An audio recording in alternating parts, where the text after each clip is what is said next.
Still not used to the countdown. Neither.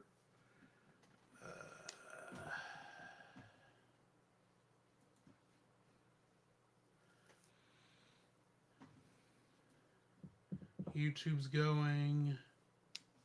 Twitch is going. Facebook's going. We're good. We are live, buddy. Good deal. And I'm going to hit this one over here so we get uh, sounds for tonight. I'm going to share Facebook.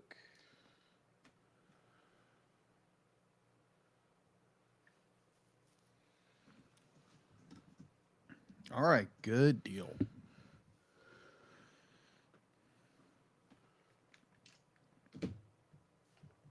Check, Rooney. Hey, Josh, how are you doing? What's up, cuz? I don't know if he's saying good because he's doing good or because he misspelled good grief a minute ago and said God grief. Okay. Might need to work on that. Yeah, I'm I'm totally being facetious when I say that. just bugging you, dude. All right, guys. Hey, everybody. As you can tell, the set has been rechanged thanks to Drew. Obviously, this is his part of this. This is his. This is where I live. This is where he lives. So yeah, he decorated. So It Merry made the Christmas, studio y'all. made it look very festive for the season. Unfortunately, you can't see my tree topper. No, it's a It's a weeping angel. weeping angel, of course. All right, so hey guys, we will be reviewing. Oh, by the way, this is Jacob, This is Drew. and for the Cellcast, we will be reviewing for this 2021 Christmas season. We'll be reviewing Charlie Brown's Christmas, the short that came out in 1965, I believe. Something to that effect. Yeah, I wrote the notes. I don't Hold on. remember if Yeah, that- yeah, I December don't remember if 9th. that's in my trivia, to be honest. December 6th, 1965. And it has been on reruns ever since. Yeah, pretty much. Pretty much. So if you want to watch this, you can basically you can purchase it from most streaming platforms. Or you can just go to Walmart, Or you can go to Walmart. which is where this DVD came from. Yeah. Or you do something like I did and did it on Apple Plus, Right. which was interesting because the internet kept cutting out every once in a while. Dude, I'm sorry. You're still getting used to that internet thing. aren't No, you? it wasn't my house. Oh. I'm dog/house sitting Not this week. realize you were dog sitting. Yes. Okay. Yeah. I forgot to mention that.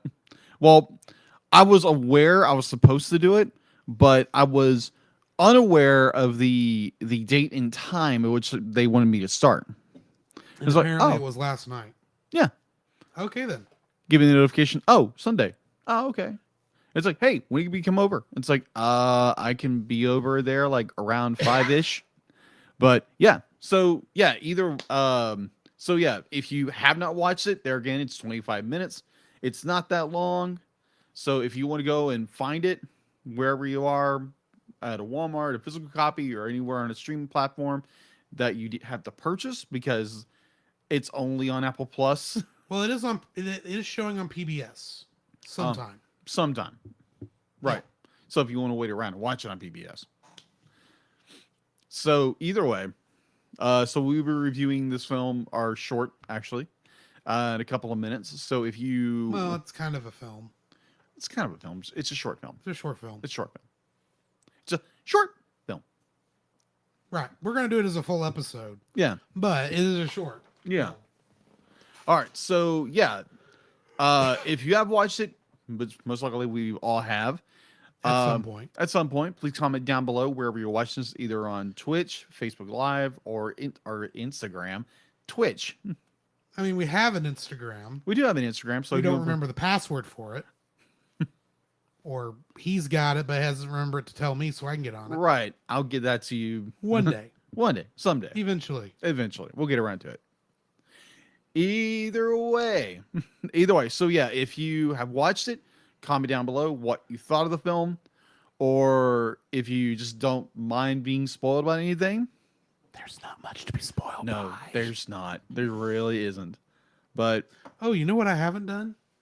I haven't looked up a trivia question for next week. That would be a good idea.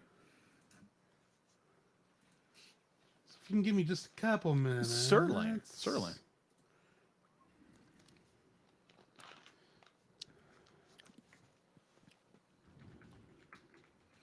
So, how was everyone's Turkey Day?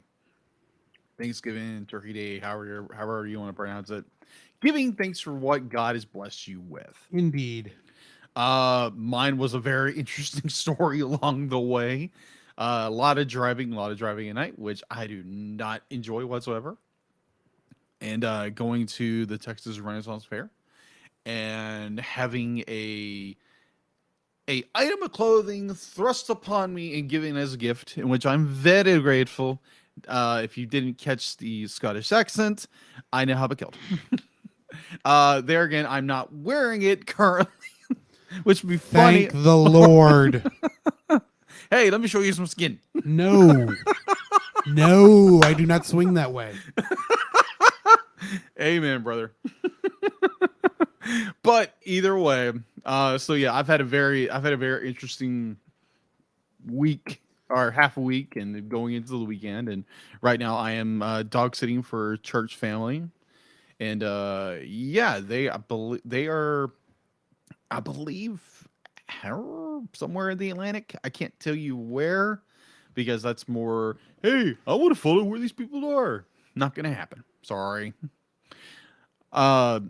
So as Drew is looking up trivia stuff, so what is one of your favorite traditional turkey Thanksgiving things?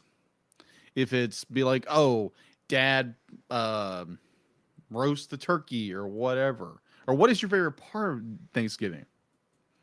Mine would definitely be just hanging out with family. It's just, be like you go see family like every couple of months, or go see your parents every couple of months. That's the way that traditionally I do it, is go visit my family. If I can stop stuttering, go see family, eat dinner, watch football game, and just have a good time.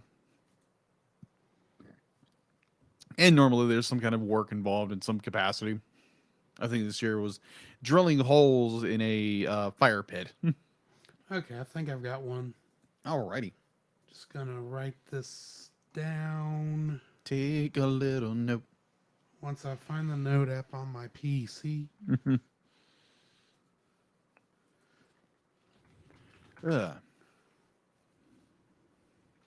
So, yeah, if you have any traditions that you traditionally do during Thanksgiving, please let us know in the comment down below.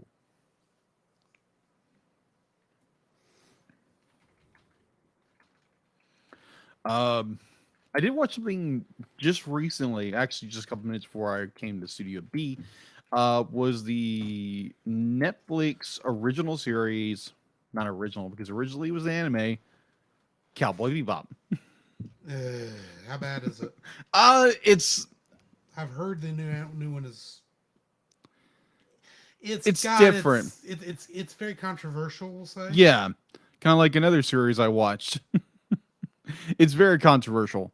I like they've grounded the series. They've grounded the series a lot more. Not more they grinded on Earth, but more they grinded it more with characters having more full backstories and changing a few things up. And I know a lot of people don't like that, but I enjoyed a little bit of it. I didn't like the reveal at the end of episode 1, which is the only episode I've been able to watch.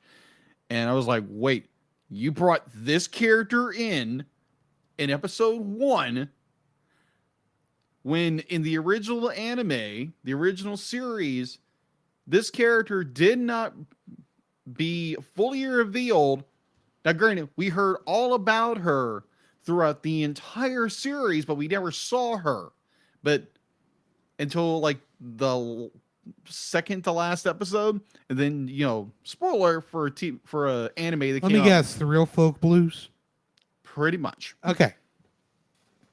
Yeah, the last two parts of it, they brought in that character in episode 1. The very end, I'm like, why? Do you just want to make Spike mad? Just saying. You just want to make Spike mad. I don't know. I haven't watched it, so I'm not entirely sure what you're talking about. Have you watched all of Cowboy I Bebop? haven't finished all of Cowboy Bebop. Okay, never mind. Cowboy Bebop was one of those shows that came on when I was getting home from band at the football game. Right.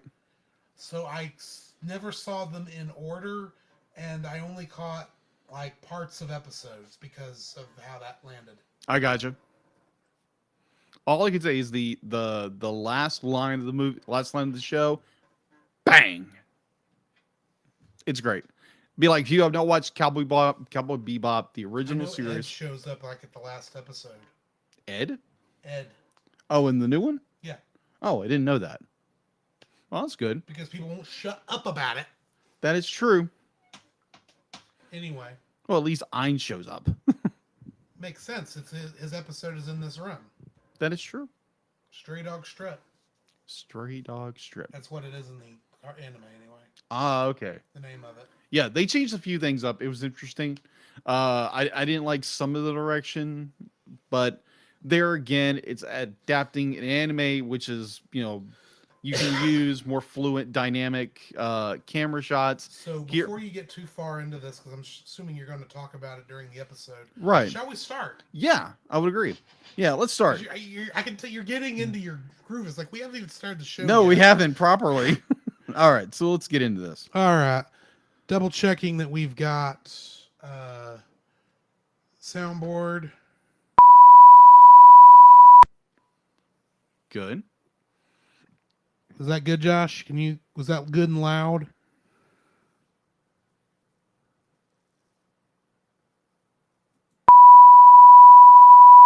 Should be good and loud.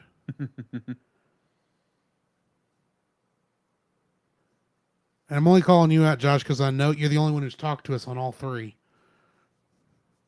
Yep, loud beep is loud. Awesome sauce. Good. Let's get Good. going. All right. Yeah, let's do this. Starting in Cartoons, the animated frontier. These are the voyages of the Cellcast podcast.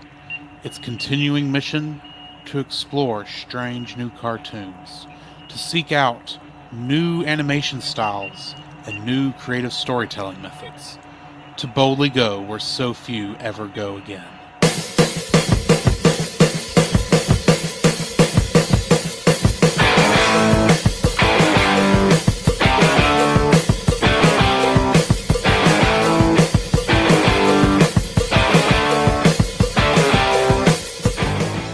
Hello and welcome to another episode of the Cellcast. Joining me today is a man whose doghouse just won a lighting and decoration contest. Jake, welcome, Jacob. Rough. That's Snoopy for heck yeah. No, more Snoopy would be like something like that. That's it. That's more like it. Why, thank you. Let me introduce our co-host, a man who is just trying not to pull a Charlie Brown. Welcome, Drew. Well, I mean, sometimes you just get depressed. That is true. And you sometimes just don't feel like getting into Christmas because it's too commercialized. That is true. But then I quit working at Walmart, and I just feel fine. Yeah. How are you doing, Jacob? Man, I'm doing pretty good. It's been a very long week. It's been a long week. It's been a long weekend, but it's a very enjoyable weekend. I'll get into that in a few minutes. Right. But first, we've got our trivia question for this week. We do. And this week's trivia question was, what book, chapter, and verse does Linus recite in A Charlie Brown Christmas? Mm-hmm. Do you know? It's Luke 1. No, it's Luke 2. Mm-hmm. Luke 2. I'm not sure the verse though. You did good. It is Luke 2, Mm-hmm. verses 8 through 14. 8 through 14.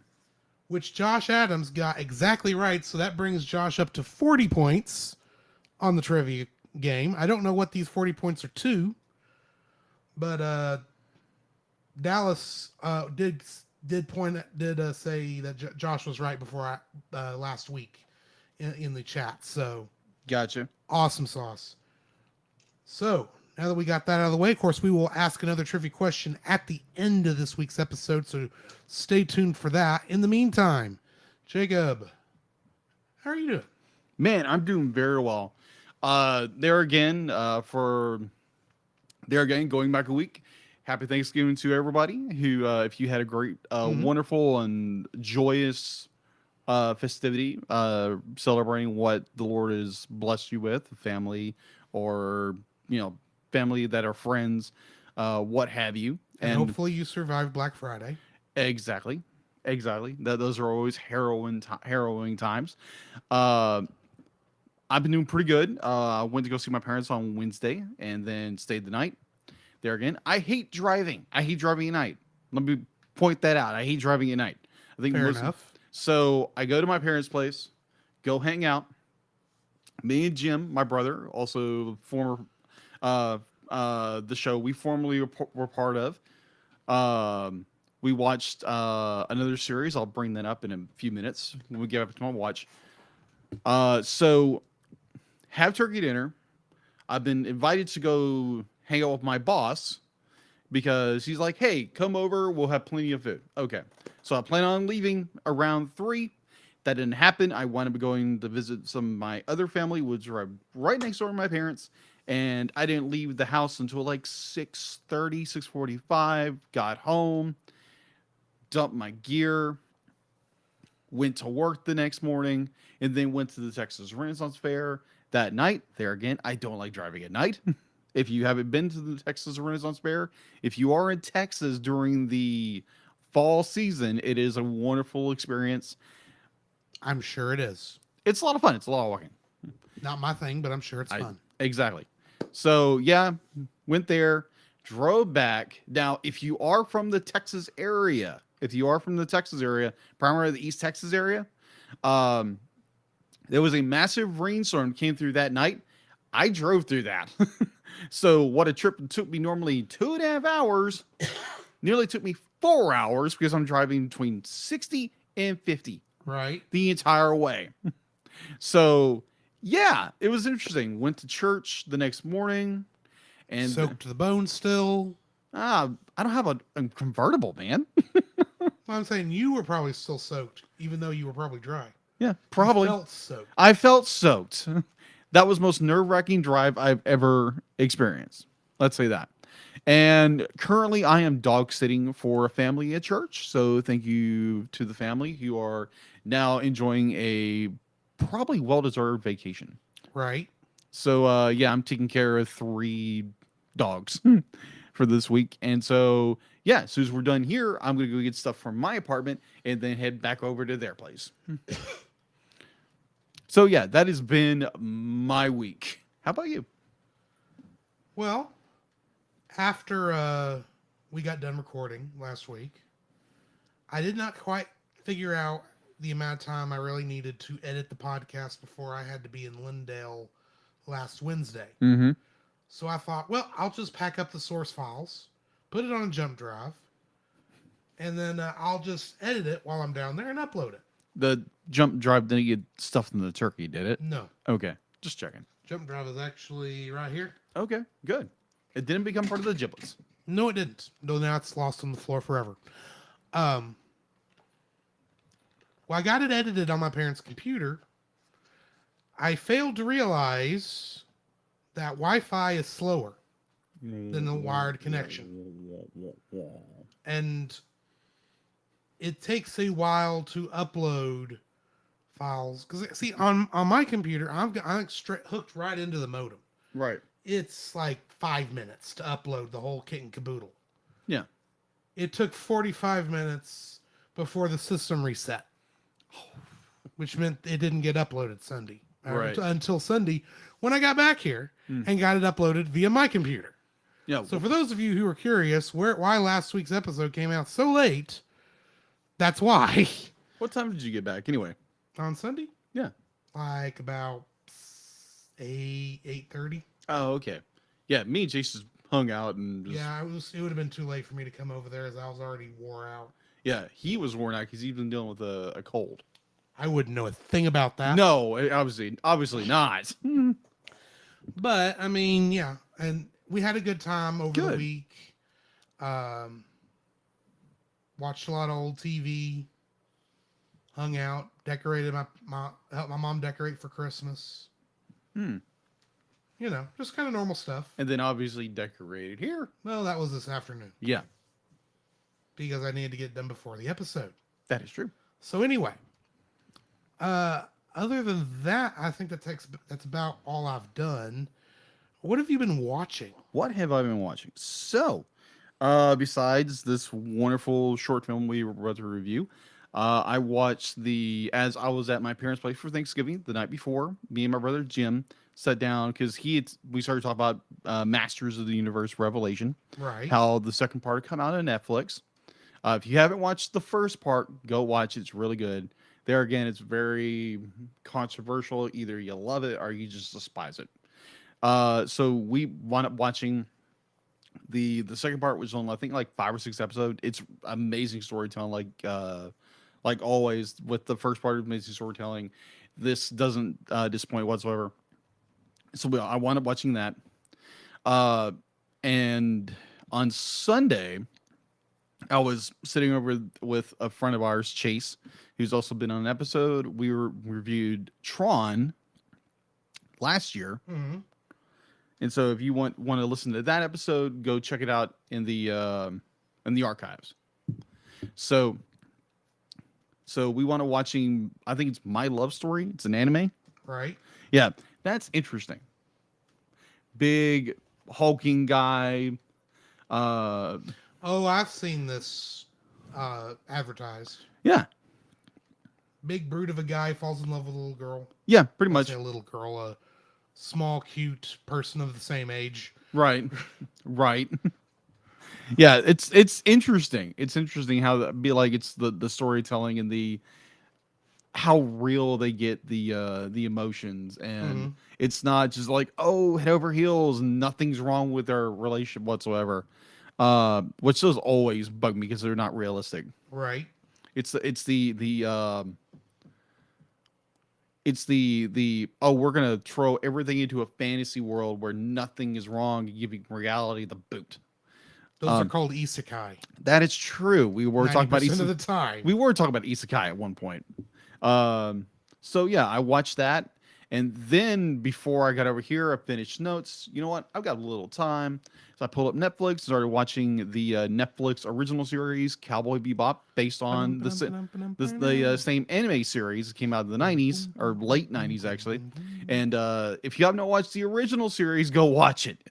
If you're an anime nut, or you love animation in general, go watch it. I know Drew is in process of watching the series. So yeah, I watched episode 1. It's kind of a mixed bag. They change a lot. One character shows up way too early. I was like, oh, okay, I see why they brought this character in. And then they bring in a character who is steadily introduced through the series, who doesn't show up until the last episode, or the second from last episode in the original series. She shows up in the very first episode at the very end, which I'm like, what? It blew my mind. I was like, this is different. It's like, okay, that's going to take a knife to one of our main protagonists. But either way, let us know if you have seen the new Cowboy Bebop on Netflix. I haven't. Okay. If there again, no spoilers, just see if you've watched it and let us know what you think without spoiling it. Because there is quite a bit of it that's different. Let's say that. Right. So, yeah. So that's what I have watched. And there again, if you watched Masters of the Universe Revelation Part 2, please let us know down in the comment section down below, wherever you're watching or listening, and let us know what you thought of it. So, with that out of the way, that is all I've been watching. So, what have you been watching, Drew? Well, while I've been visiting my parents this week, we of course watched some Middle, which I've brought up before. Mm-hmm. We also watched some episodes of two other different shows, Really? classics. One of them we watched was Wagon Train. Wagon Train. Is a 1960s Western television show from right before the switch to color. Oh, okay. And it shares a format with another favorite television show of mine from that era that is still getting sequels and new movies and TV shows. And we've even reviewed some of the franchise on this show. Do tell. Well, I mean, one of the ships is right here. Star Trek. Yeah. Of course. That's the original. In fact, Star Trek has always been called the Wagon Train. I got it. Stars. Live long and prosper. Yeah. But so we watched some of that, and then we also watched another show, another black and white Western from that era that has a very, very popular theme song. Rawhide. Ah, okay. That's an interesting show. Okay. Give that a shot if you've never seen it. It's a fun little Western show. It's very much it's similar to Wagon Train in that it's every place they go, there's a different incident. Yeah. While they're trying to drive these cattle. Yeah. So it is very episodic, but I mean, each of the individual stories we saw were very good. So yeah, we watched that. Watched an old movie from the 80s that I enjoy called War Games, starring Matthew Broderick. I keep hearing about this movie. I haven't watched it yet. You need to watch it. I think I've got a copy of it lying around here somewhere. Okay. May let you borrow it. Thanks. In fact, I think it's right below me. Okay. We'll worry about that later, since I separated from the show. Anyway, and that's pretty much. Oh no, I take it back. There's some other things. I'm now caught up on Discovery season 2. Okay. Season 2, season 4 as it's come out. First 2 episodes, and another little show that is started streaming Wednesday. About a archer at Christmas time. Oh, Hawkeye. Yes. How is that? First 2 episodes so far have been pretty good. I'm looking forward to the next one in the morning. Okay. Since you can stream now, I can actually watch it. you can actually keep up. But you've got some other shows to keep up. I do have a large catalog of stuff to watch. You will. I understand. One day you will get caught up. Mandalorian. Okay, Mandalorian. Because Book of Fett's coming out later this month. Next month. Yeah. Whatever. It's the last day of November. I don't care. At the end of December, we got Book of Fett coming. I'm looking forward to it. At least I learned that it's actually book of Bubba Fett is going to be shorter. Bubba Fett? I said it wrong.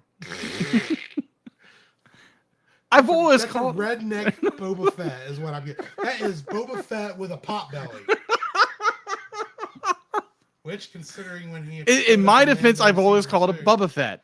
It's Boba Fett. Boba Fett. I'd be like... Boba Tea. Boba Fett. Not Bubba Fett. Okay. I don't know why I've always called it that. I don't know why. Same reason you also called it Star Trek. Probably. It's just how you heard it the first time and you kept calling it that. Probably. Until somebody corrected you. Yeah. Either way. Anyway, yeah, so, and other than that, the only thing I've been playing has been Spider-Man Miles Morales. Gotcha. On my PS5. It is an awesome game. Cool. Highly, especially it's good for this time of year because it's a Christmas game. Really? It takes place at Christmas in New York City. And the snow effects. You know how when we watch something in 3D and they do particle effects, it's always iffy whether it works or not? Yeah. Works beautifully on this thing.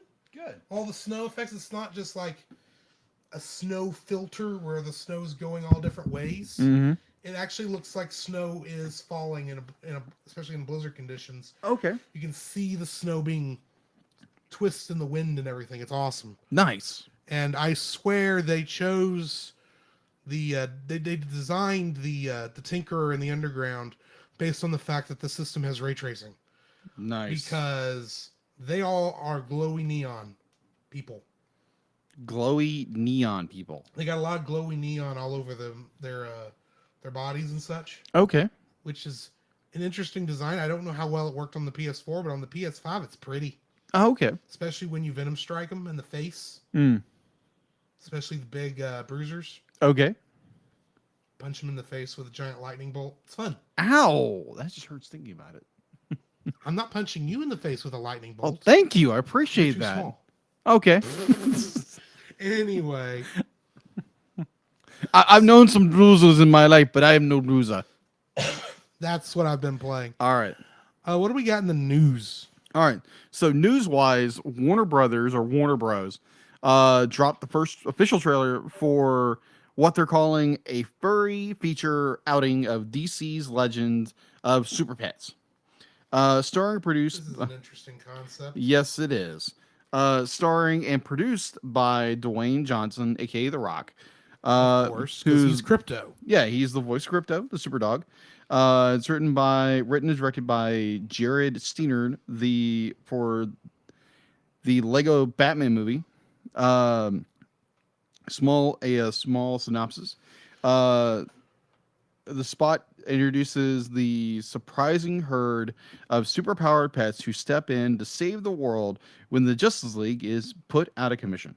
This film will be released by Warner Bros. Pictured in theaters internationally beginning May 18th, 2022 in North America on May 20th, 2022.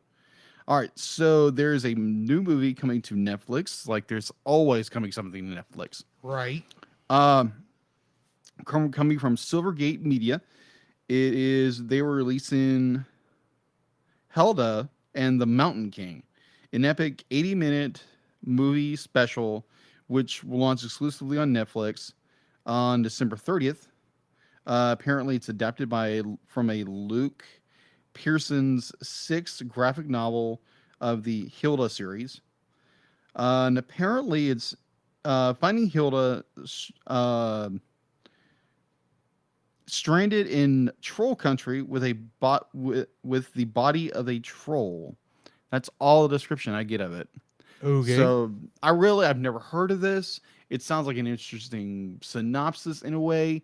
So yeah, if you want to go check that out, you're more than welcome to. I might check it out myself. So that's all I have in the news. All right, then we need to get into our spoiler-free thoughts on A Charlie Brown Christmas. Yes. This was actually the first time I watched this thing all the way through. Really? Yeah, for whatever reason, I've never watched this before, except for bits and pieces, except for there may be a chance I saw it a long time ago when I was a kid once, Okay. because I remember the thing about the aluminum Christmas trees, Yeah. but I don't think I think I may have came in the middle of it. I don't think I watched it from the beginning until this viewing. Okay.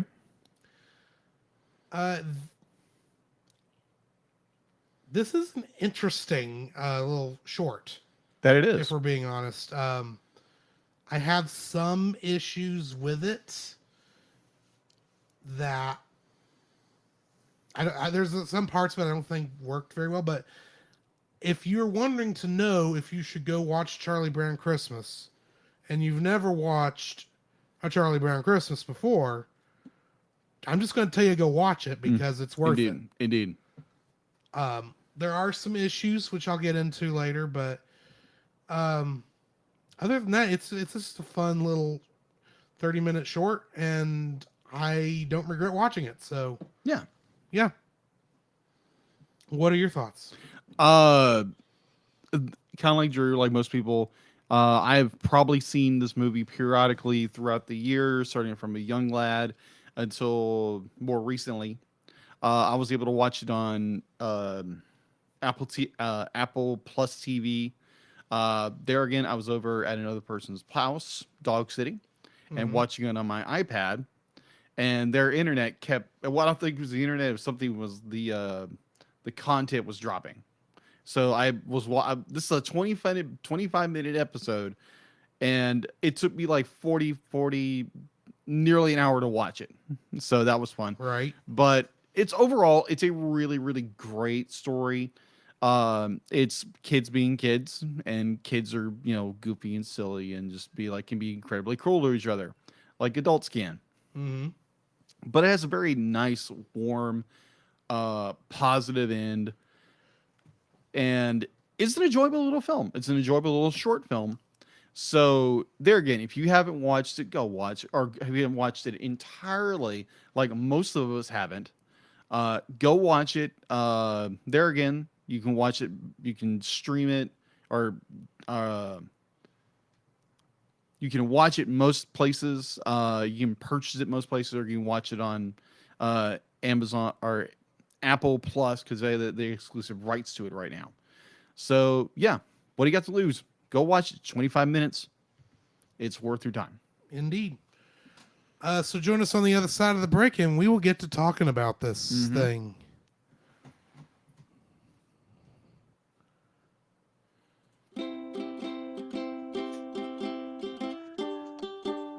Don't forget that you can download.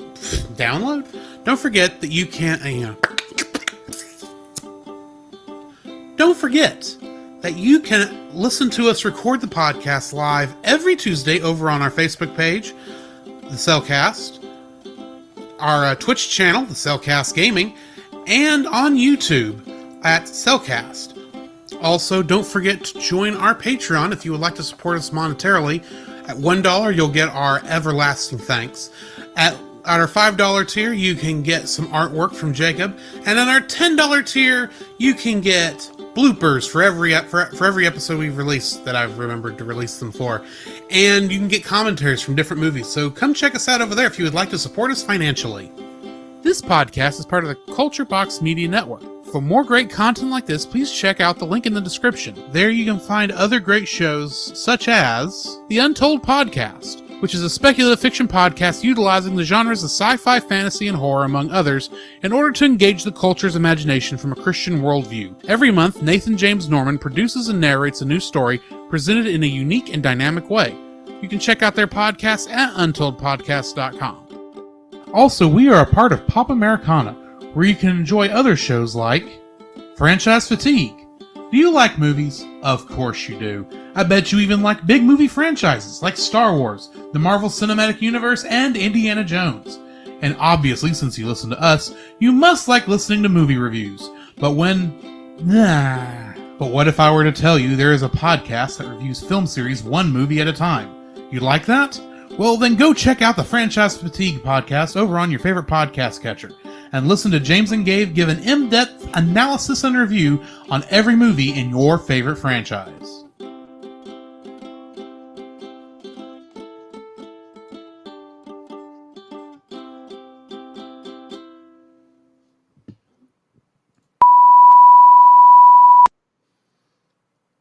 Paul J. Powers is in our chat at the moment. And in our Culture Box thing was going, he just goes and yells, "Culture Box!" Bravo, Paul. Which I thought was funny. Yes. Most of the rest of it is Josh commenting on, he says Ren Fair was a blast. He hates driving, period. He liked Wagon Train. He says he's seen the live action Cowboy Bebop. It was okay. It could have been better, but it could have been so much worse. Oh, yeah, most definitely. And he says he did watch Hawkeye, but he almost forgot and felt bad for it. Okay. But that's pretty much what's been going on in our chat. If I can hit the right buttons on here, get everything back to normal. All right. You ready to jump into the actual review? Yes, let's do this. All right, coming back in.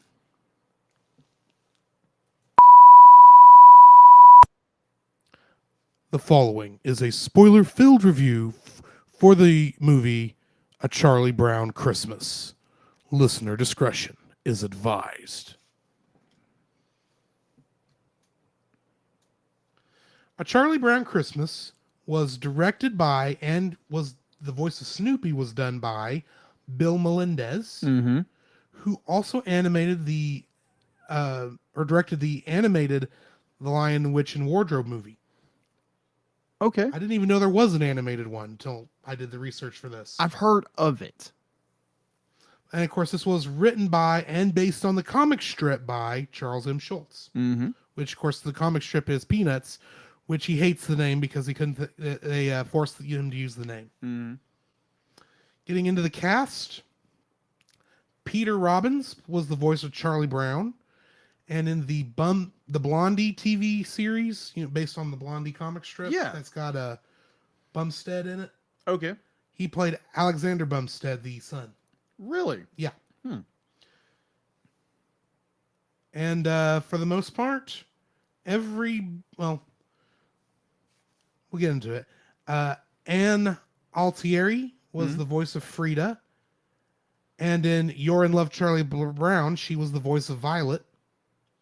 By the way, there's going to be a lot of Charlie Brown stuff in this because not a lot of people were in other things. It's all interconnected, apparently. Yeah, Chris Duran was Schroeder and Shermie, and he played these in A Boy Named Charlie Brown, which was a documentary.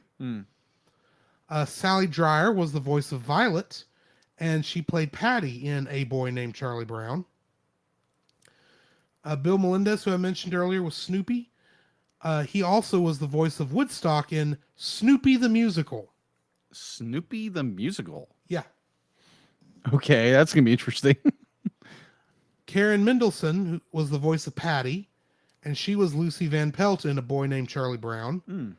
Jeffrey Ornstein was Pigpen, and he played himself in You Don't Look 40, Charlie Brown, which was another documentary based on the specials. Christopher Shea was the voice of Linus Van Pelt, and he played Billy Owens in something called The Boy Who Stole the Elephant. Boy Who Stole the Elephant. Apparently, this also showed up on a, what do they call that? The Wonderful World of Disney? Yeah. It came out around the same time, but it was made separate from that, and then they showed it on that. Kathy Steinberg was the voice of Sally Brown, and she did that same role in It's the Great Pumpkin, Charlie Brown. Okay. And Tracy Stratford was the voice of Lucy Van Pelt, and she was the little girl in The Adventures of Ozzie and Harriet. Really? I had a hard time finding stuff on these, if you can't tell. So it should come of no surprise that there are absolutely no Kingdom Hearts connections. Shock. Absolutely. I thought at least Ben Mendelsohn would have had something. Yeah. But, oh well. What do we got in info and stuff on this? All right. Info and stuff. It's available to watch. If you're just wanting to just go and watch it, it's available on Apple Plus, where the Apple currently has the distributing rights to all of the Charlie Brown franchise. Other than that, you can watch it on Amazon. You can watch it, or at least stream it there. You can at least stream it there, or you can go pick up the Blu-ray and go watch it from there. DVD, that was all I found. But it's a DVD. Never mind. I'm pretty sure it's on Blu-ray. I'm sure there is a Blu-ray. It wasn't at Walmart. So yeah, you can go pick up any other format or whatever. Sorry, I should say the store that shall not be named. Voldemort. Yeah, Voldemort. There we go. Yeah, the Voldemort store. All right, so it has a score on IMDb of an 8.4 out of 10. It was production was by Lee Mendelsohn Films. It was distributed. Obviously, it was never distributed. It was. It aired on CBS. Yeah, aired on CBS originally. Now let me just check something. And it's now the home video is Warner Brothers. Warner Brothers. It's on Warner Brothers. So to distribute it is on Warner Brothers. So it started off on CBS and then it went to ABC. Then now it's on Apple. Yeah, it was on ABC, and then it went over to Apple. Yeah. All right. So I'll get into that in just a minute. All right. So sorry, I jumped ahead. No, you're good, bro. You're good.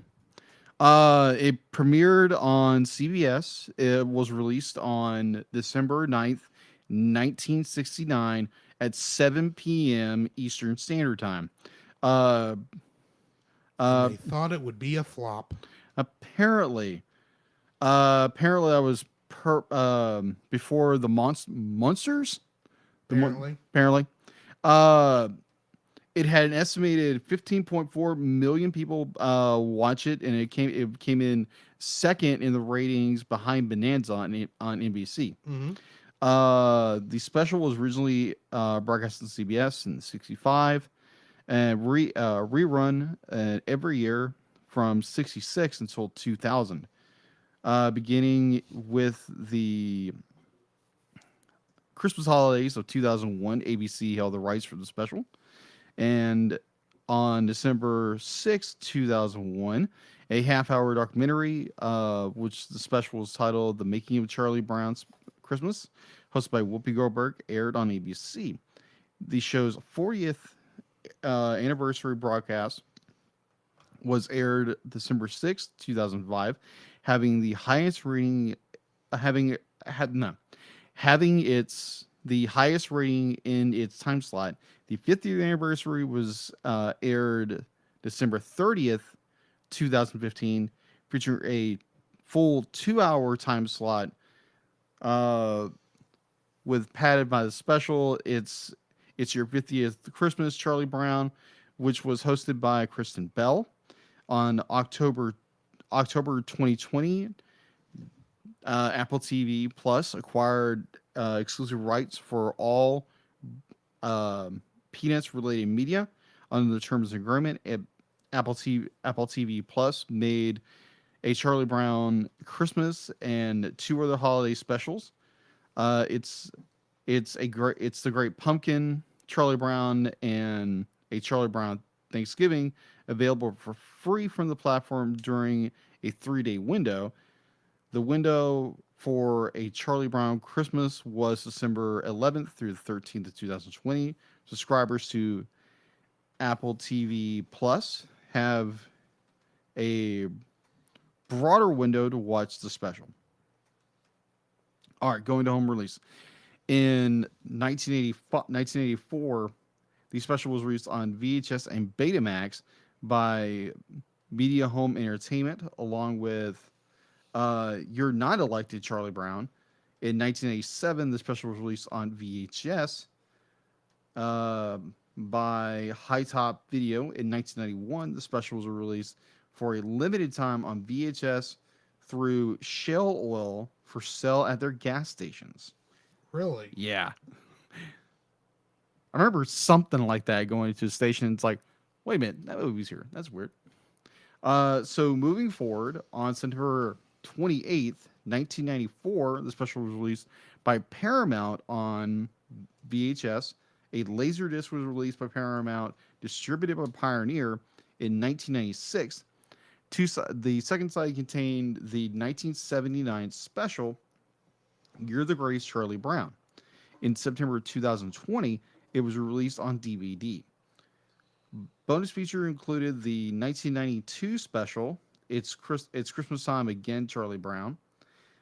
On September 23rd, 2008, Warner Home Video, which held the rights for the Peanuts special, reverted earlier that year, released the remastered DVD bonus, which included the restored version of Christmas Time Again and a new documentary titled A Christmas Miracle, The Making of a Charlie Brown Christmas. On October 6th, 2009, it was released on high-definition Blu-ray disc by Warner in remastered Dolby 5.1 surround sound. This disc also contained It's Christmas Time Again, It's Christmas Time Again, A Christmas Miracle, a DVD of the special, and a digital copy.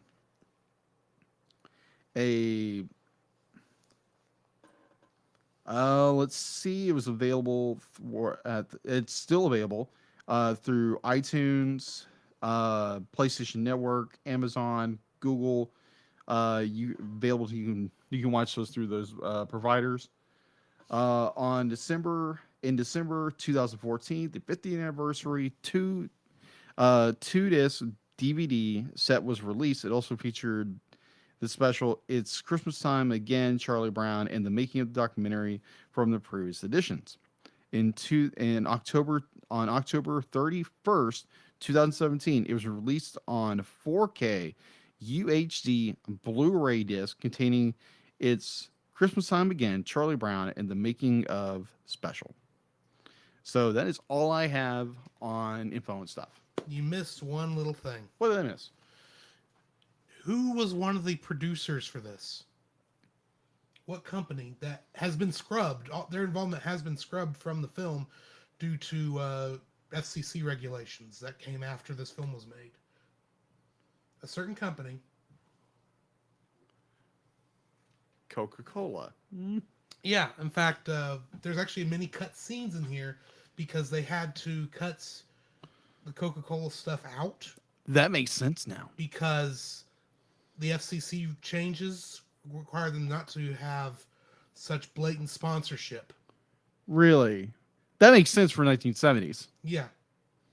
Unfortunately, I think some of that's been rescinded because some product placement is horrendous nowadays. That is true. Have you A seen lot worse than what this was would have done. That is true. Have you seen most Michael Bay films? But yeah, they actually this would not have happened had Coca-Cola not contacted King Feature Syndicate to produce a Christmas special. Really? Yeah.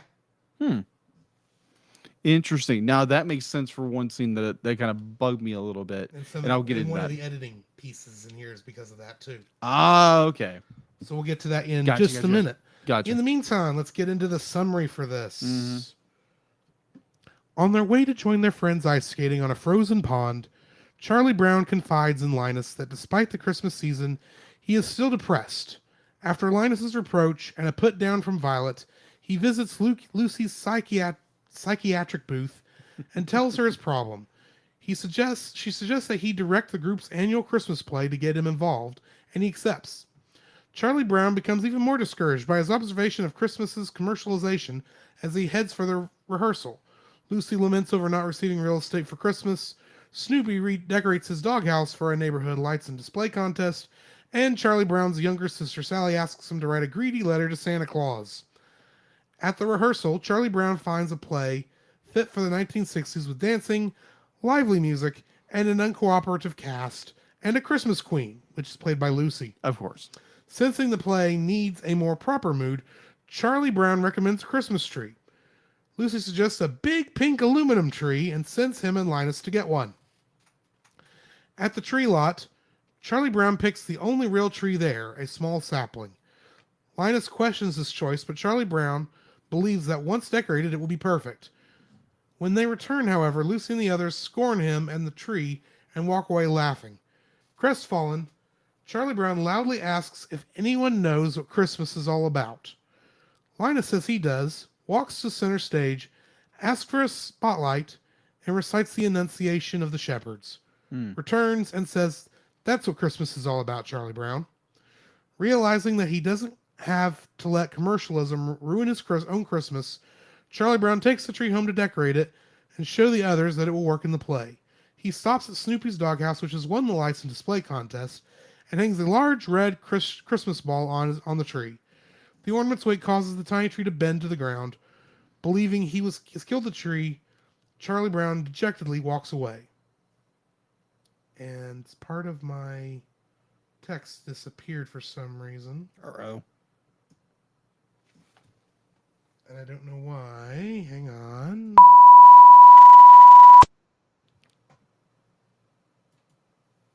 I'm about to cheat.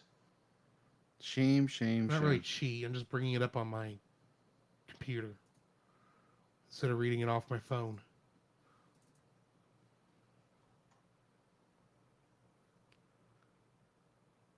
Okay.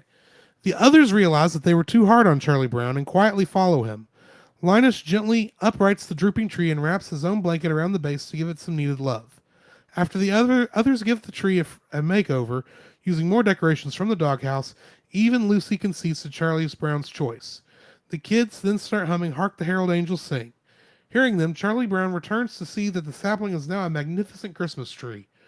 All the kids shout "Merry Christmas, Charlie Brown," and then sing "Hark the Herald Angels Sing," with Charlie Brown joining in as the snow begins to fall.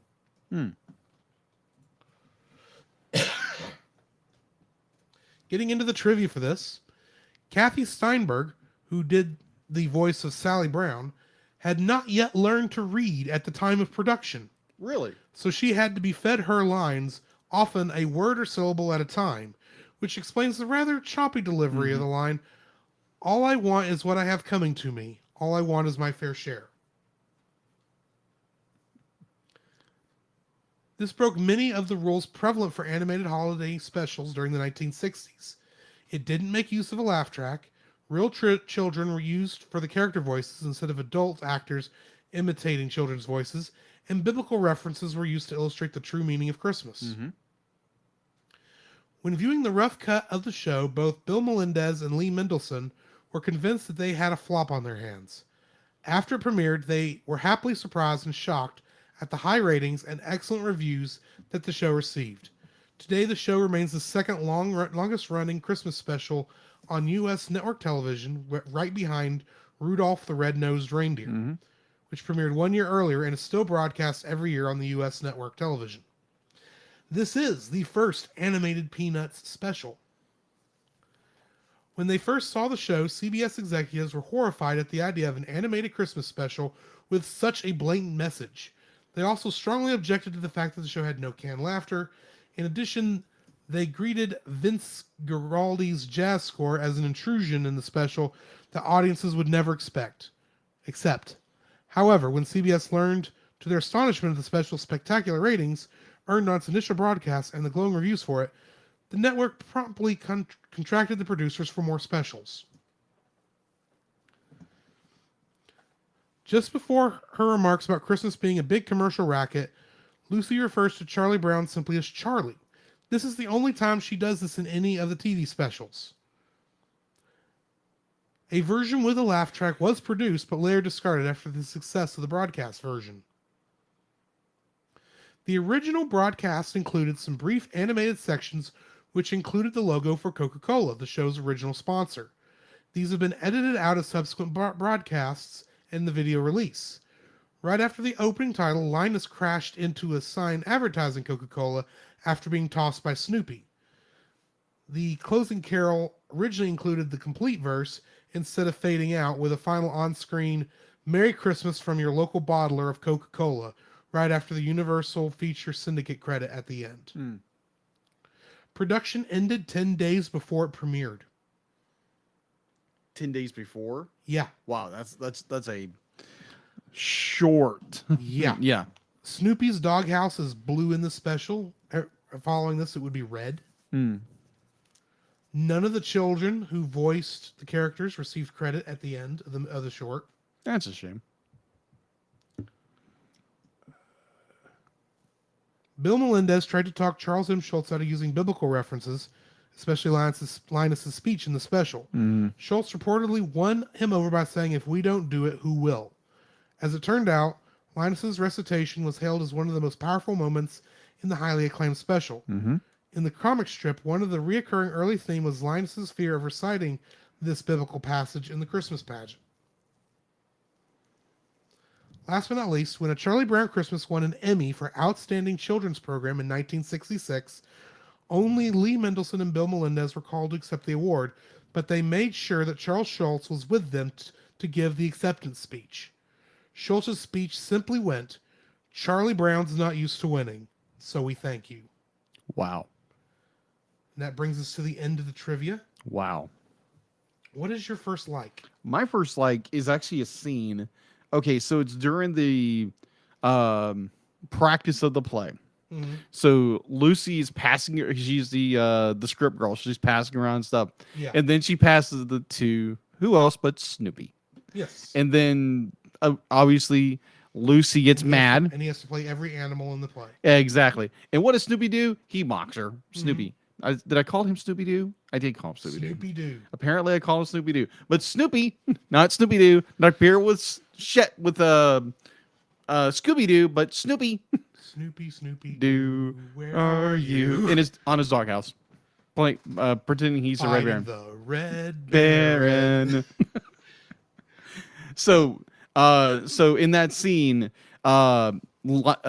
Lucy is getting on to everybody about stuff, and they're Snoopy mimicking her, mocking her the Yeah. entire time. I'm like, go Snoopy. Because that's Snoopy. Snoopy's the sarcastic, Mhm. smart aleck little dog, and just is just hamming every scene he has up. And just more general, like Snoopy in general, whatever Yeah. scene he's in, he's hamming it up. Even though he's just, But what's that. interesting though about this Snoopy is this is the old design. Yeah, this is the very old design. This is not the modern design we're used to. Mm-hmm. I just thought that was interesting. I did too. I thought it was very, very, very unique. That the Snoopy that there again, we reviewed the Peanuts movie, and so we get this more modern interpretation of Snoopy. Yeah. And this is the original version of the classic TV special Snoopy. What's weird though is that we've got the modern look of all the human characters. Yeah. Because if you go back and look at like the original comic strips, like from the first year, Yeah. they look entirely different from what we're used to seeing. Oh yeah. Snoopy's the only one that still is using his original design in this. Yeah. I'd be like, yeah, if you look at most web comics or funny papers, be like the character designs do change over time. Right. Definitely with something like Peanuts and Charles Schultz, I'm saying that right? Yeah, his design changed a little bit except for Snoopy. It took him a lot longer to change Snoopy's look. Yeah. But he does eventually. He does eventually change it, but that's art for it. It has it progresses over time. He actually still looks like a beagle in this. Yeah. Instead of whatever overly stylized thing Snoopy becomes later on. Yeah, he does look like a beagle. So yeah, that is probably my favorite scene is literally Snoopy mocking Lucy for being Lucy. Yeah. And I thought it was hilarious. And there again, Snoopy throughout this entire film steals every scene he's in because he's Snoopy. Yeah. So yeah, that's my first. What's yours? I'm not surprised Snoopy is your first like. Oh, who knows? Who would have thought? So I like the biblical message in this. Oh, I agreed. Because I mean they say this was a risk in 1960s to do this. Yeah, that's saying something. Good night. You couldn't even get away with it now.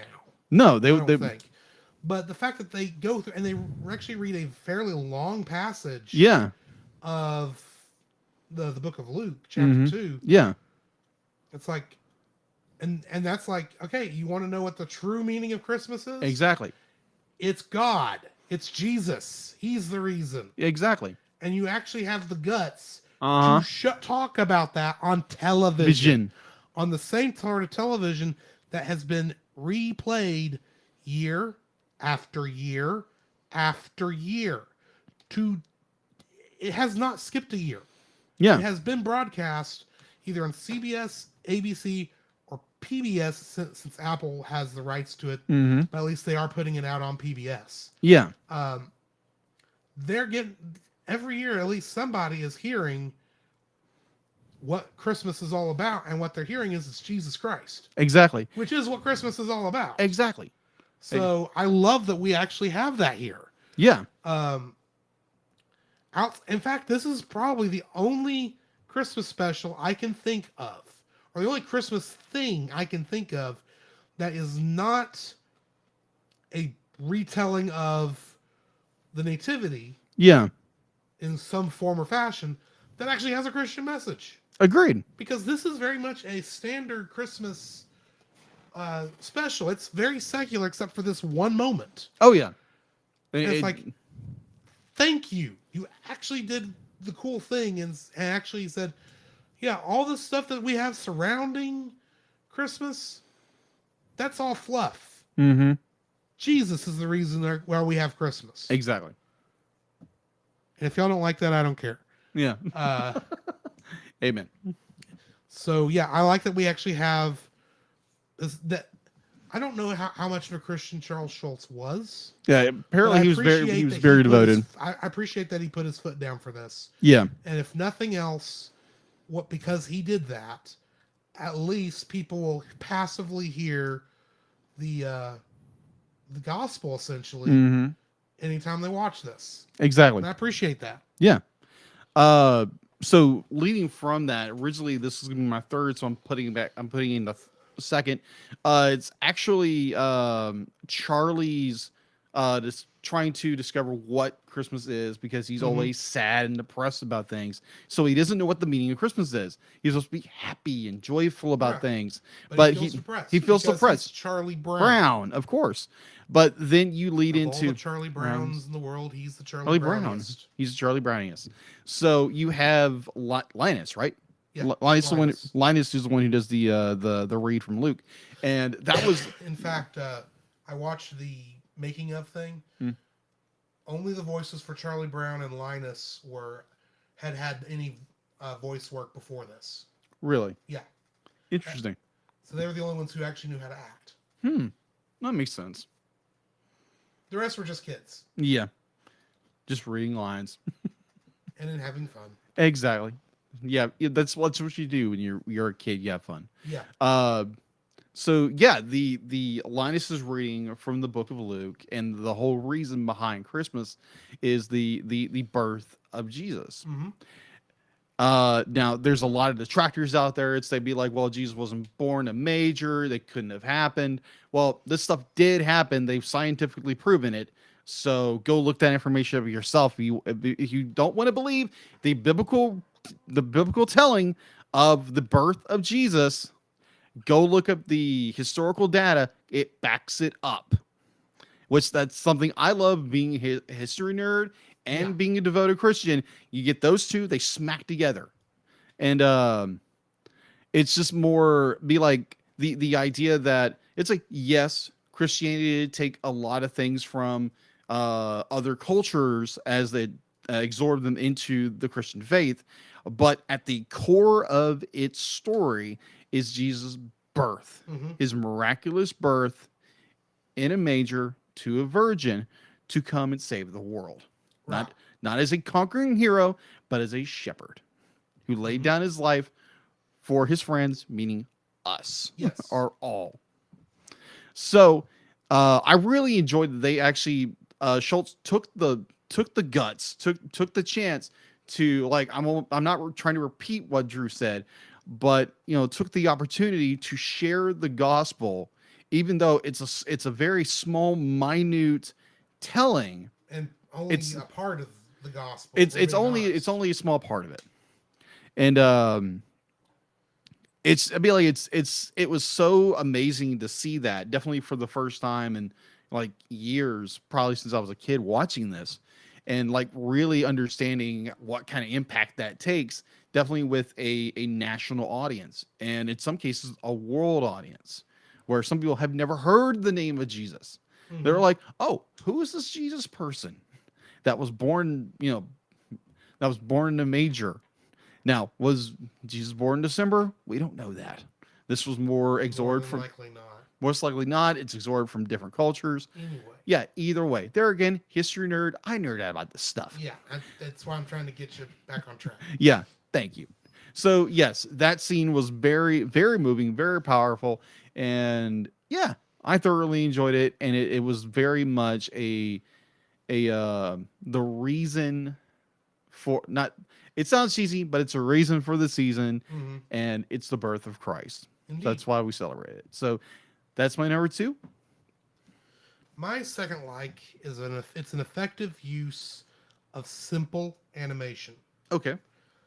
This is not an expensive cartoon No, it's in not. any way, shape, or form. No. I mean, the hardest part you have here is the fact that it was, I think, only the second time they had ever tried to animate the Peanuts characters. The time before that being a car commercial Really? that was in black and white.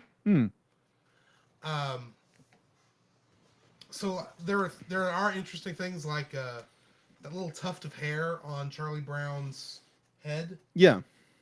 When he's facing the camera, it's in one location, but when he's facing to the side, it's kind of just like sticking up Yeah. and not connected in any way, shape, or form to where it is on the front of his face when Yeah. he's facing the camera. So they had to figure out a way to animate that, which I thought was interesting. But I mean, the fact that, I mean, it is using the cartoon line art as its for its character models, which I appreciate. That's hard. This is not a very simple look. in reality. No, it's not. It's very sketchy in the way it's designed. And to actually have it animate correctly to a point where it doesn't feel awkward most of the time. Right. There are some instances where it's like, oh yeah, this was cheap animation. Yeah. But the fact that on that cheap scale they were able to produce this very nice, simple looking to most people well cartoon on obviously a shoestring budget. I'm amazed that it came out as good as it did, to be honest. And Agreed. they used all the animation effectively. I mean, there's only about, I think, 7 backgrounds from this whole thing. Yeah. They reused the animation of Linus and Charlie Brown from the beginning of the movie when they're going to the Christmas tree farm, the aluminum Christmas tree farm. Gotcha. Which, by the way, I didn't know aluminum Christmas trees were a thing until I watched this. Apparently, aluminum Christmas trees went out of favor 2 years after this movie came out. I wonder if this movie had an effect on them. Maybe.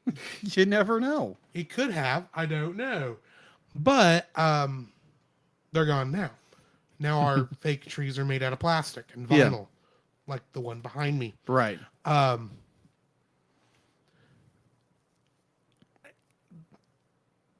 There's nothing really complex that they animate here, even having the and of course you got the old traditional 3 frame loop dancing that they repeat on end throughout this thing. Agreed. They look for reasons to have them do the dancing, Oh, yeah. and half the time the dancing doesn't even make sense why they're dancing Yeah. or why they're playing music right now, because they're supposed to be rehearsing a play. Mm-hmm. But I love the animation in that. Yeah. Because every character has their own animation. It's not like except- every 2 or 3 characters have the exact same animation.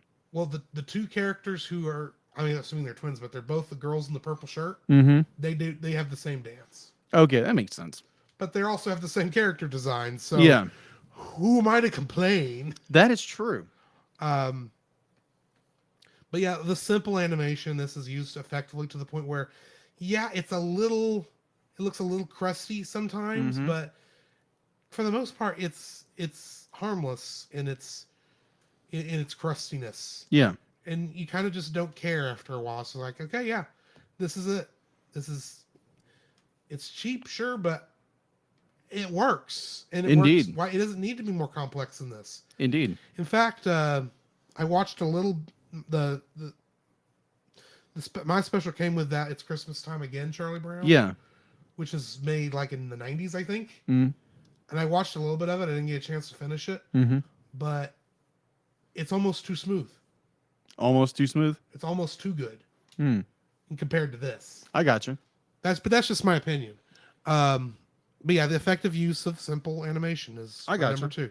What's your third like? All right. So before I get into my third like in this film, I know we just mentioned that Linus does quote scripture in this movie. So Yes, I just wanted from to the King James version. from the King James version. Well, I'm not using King James version because I'm using the ESV version. So I'd like to read that to you right now. All right. So going to Luke 2, starting at 8. In the same region, there was shepherds out in the field, keeping watch over the fold by night. And an angel of the Lord appeared to them, and the glory of the Lord shone upon them. There again, it's more than one angel. And they were filled with fear. And the angel said to them, "Fear not, for behold, I bring good news of great joy that will be to all the people. For unto you is born this day in the city of David a Savior. A Savior who is Christ the Lord. And this will be the sign to you. You will find a baby wrapped in swaddling clothes and lying in a manger." And suddenly there was a multitude and the heavenly host praise the Lord, and started singing, glories to the Lord in the highest, and on earth peace among those with whom he is pleased. Just thought it'd be kind of give people who maybe don't know what we're talking about, that's what it's referring to. Okay. All right. So going into my third like. All right. If my tablet will let me do it.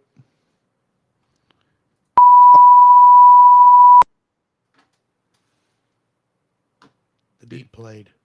Huh? Okay. Talk. All right. Good deal. All right. So going back to Drew's third like, it's in the same vein. Second Or one. first. I don't know which one you're referring to because I haven't said my third. Well, your third like. I haven't said my third like yet. Second like. That's what I meant to Okay. say. Your second like. Yeesh. His second like revolved around the animation. So there again, it is simple animation. It's on a shoestring budget. Mm-hmm. The scene that gets me there again, going back to the play rehearsal, where I don't remember exactly what's going on. I think it's Lucy is arguing with somebody, be like, hey, I'm gonna give you 5 reasons, and she Yeah. does this number, Yeah. balls 1, up her 2, fist 3, 4, for 5. Those are good reasons. Those are good reasons. And just that simple animation of having the entire hand fold into a fist, Yeah. like that is incredible for a movie that's done there again on a shoestring budget. I thought that was incredible. They did that. Now, granted, it's funny. It's a Yes. funny little scene, but from a animation standpoint, nowadays it would be like, okay, let's like not even see the fold. It's more like, okay, here's a blur. 1, 2, 3, 4, 5. Yeah, exactly. Just It's like, whoop. that's not as fun. No, it's not. That's- It's 1, 2, 3, 4, 5. Those are good reasons. Very good reasons. So yeah, that's my third reason. What is yours, Drew? My third like for this is the sad little Christmas tree Oh yeah. and what it represents. Okay. Because you think about it, that poor thing, it was the only real tree standing amongst a field of metal, perfect aluminum Christmas trees. Yes. And yet, by the time we get to the end of the film, Mm-hmm. it outshines all those Oh yeah. fake trees. Agreed. But just a little bit of, love and care. And, Mm-hmm. Nothing of its own, really. It was because of, it was because of what was put into it. Yeah. And that is so much of life, it feels like to me. Agreed. Because, we're Christians. Yeah. By ourselves, we are that sad little tree. Agreed. Completely agreed. 3 twigs and a bunch of what do you call those things on pine trees? The sprigs. They're not called leaves, but they do that purpose. Yeah. I know what you're You know talking what about. I'm talking about? Yes. All those keep falling off. That is us. Yeah. In a nutshell. Pretty much by ourselves. By Yeah. ourselves. But when we are clothed in God's righteousness, Mm-hmm. we look so much better than all the cheap, Exactly. fake Imitations ones that we're around Mm-hmm. day in and day out. And I like just that visual image of that. I appreciate it so much. And it's when Charlie Brown screws it up that it looks the worst. Yeah. Agreed. Because he puts he with the best of intentions, Yeah. he puts that ball on the top of the tree and it falls over and he thinks he's killed it. So when through our best of intentions, we tend to screw it up, but Mm-hmm. I don't know. I may be reading too much into this one little moment. I don't know. But I don't know. That just struck me like that. So Yeah. Good I observation. love the dinky little Christmas tree. Yeah. It's also with kind of going back to that same idea that the idea that we by ourselves are this weak little self, but without the intervention of Christ and the Holy Spirit through His death and resurrection, we are made anew in Christ. So, and the idea that once we were weak and lost, and now we are filled with the Holy Spirit, we are revived, we are renewed. But at the same time, the idea of like all of Charlie Brown's friends who in the last scene mocked him, were mocking him the entire time. So they come together and build this tree up to its build the tree up like the body of Christ do, is to build each other up and encourage each other in our faith. Yeah. And to keep us on the path of righteousness. And often that is great to have someone be like me and Drew. It's more like sometimes it's more we have our bad days, and it's like you build each other up. You'd be like, sometimes we want to strangle each other. Exactly, because you have that when you've been doing this for nearly almost 4 years. So, and the exact same time, it's when you are down, the world is beating you over the head. It's great to talk to another brother or sister in Christ about it, and they can encourage you with scripture or pray over you on things, and let's hey, it's be like, hey, the world's gonna hate you just as Christ said He would, because it first hated me. So it's very encouraging when the body of Christ comes and builds another up when they're down and having problems, and it's good. It's good. Agree. Yeah. Before we jump into dislikes, Geek Devotions rated us. Yay! So how's it going, Dallas? He says, "What's up, guys?" And he said we were getting deep. Yeah. Talking about the dinky little Christmas tree. Thanks. He says, "Drew, you trying to audition for an episode of Geek Devotions?" Do I really need to audition since I already did you an episode? Which, by the way, now that I'm thinking about it, I'm going to have to move this. I'm going to have to do this real quick and then move it way back to the beginning of the show. So if you'll pardon me for a second. Sure. So I got to do a cool thing this week. Cool. What was that? I got to record a devotion for Geek Devotions. Yeah, I saw something about that. Yeah, about Final Fantasy 14 of all things. Wow. So yeah, you got to go check that out when you get a chance. Yeah. Do that. We'll move that to the front. I am so sorry. That just slipped my mind until just this minute. Whoops. So yeah. This is where did my thing go? He says we need to take the whole segment and do it up for a devotion. Okay. I don't know if I want to do that this month. I'm sorry. We are busy this month. Yeah, we are busy with this month, but yeah, that'd be amazing to do. Now I gotta find all my things again because it closed. Okay. Find all the stuff. There, it's all back up. All right, so you ready to jump into dislikes? Sure. All right. Hit this one more time. So, Jacob, what is your first dislike? What is my first dislike? So you solved a little bit of my dilemma very early on your trivia. So mine was the disappearing, misshaped coin can at Lucy's psychiatric booth For her nickel. for her lovely nickel, the sound of nickels. She loves the sound of nickels. Nickel. Nickels. So, I'm feeling nickel and dime just watching this.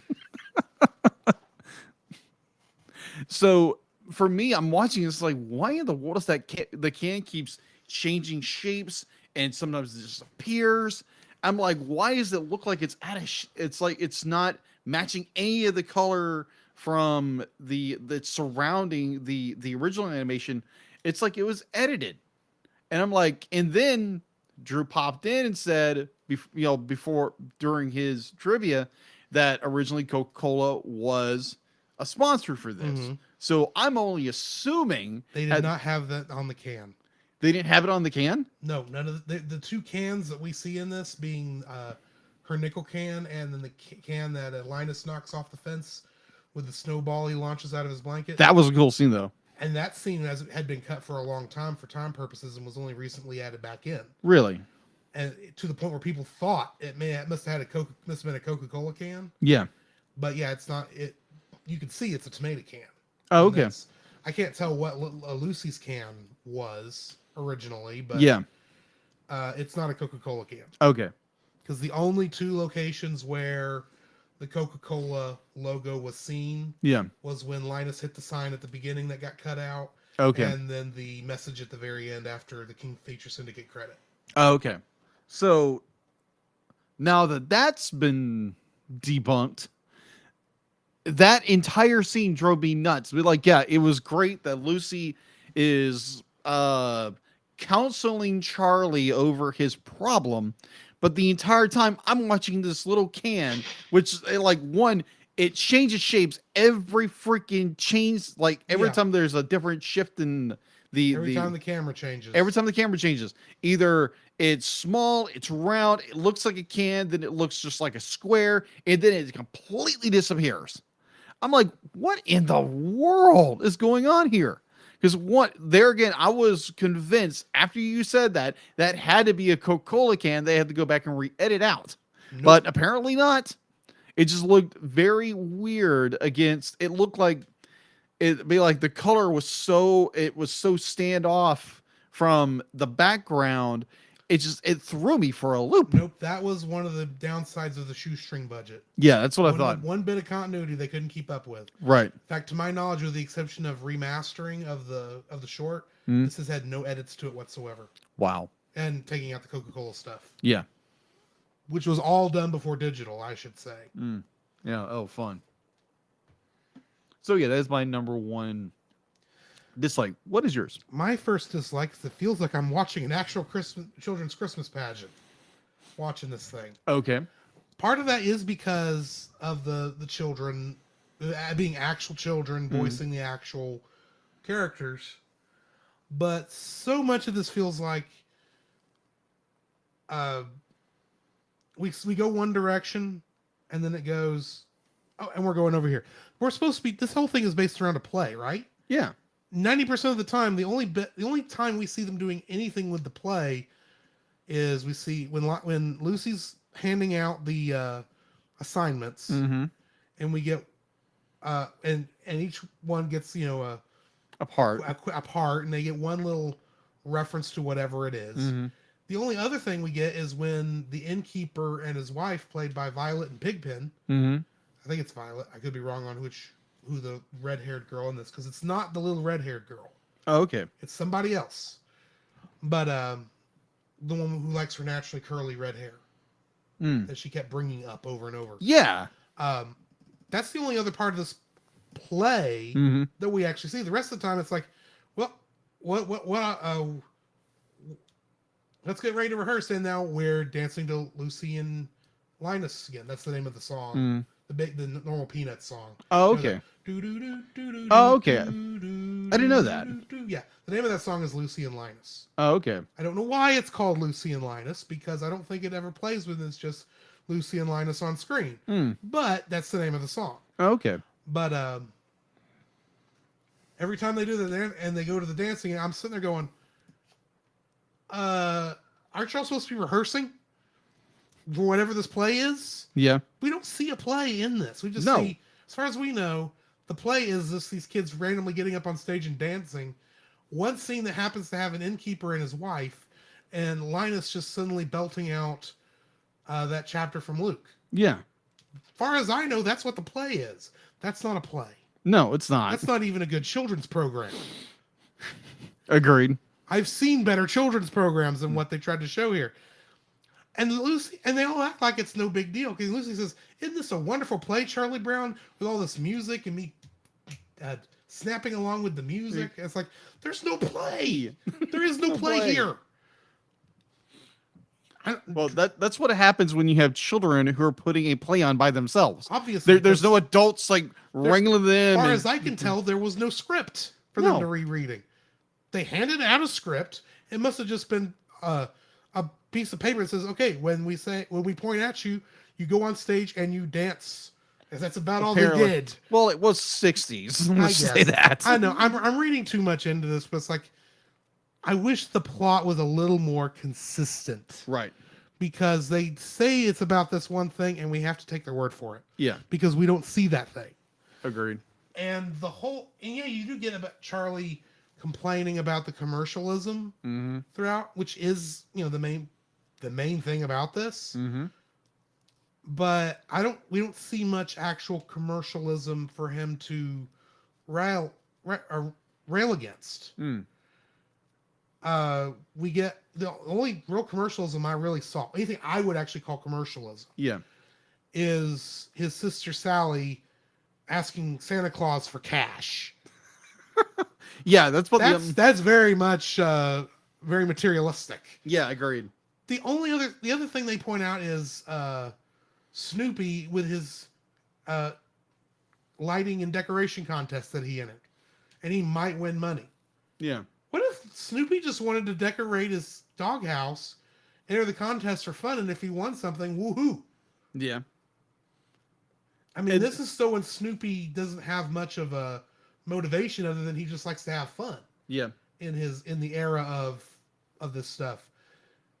I don't think Snoopy cared if he won or not. He just wanted to decorate his doghouse. Yeah, and also the fact So that's not very commercialism to me. And also be like, there's like, they mentioned that Snoopy was in a contest, but we don't see any other of contests going on. As far as we know, he won by default. Yeah, he was the only one being honest. Yeah, and his decorations get taken down that night to decorate this little rinky-dink tree. Yeah.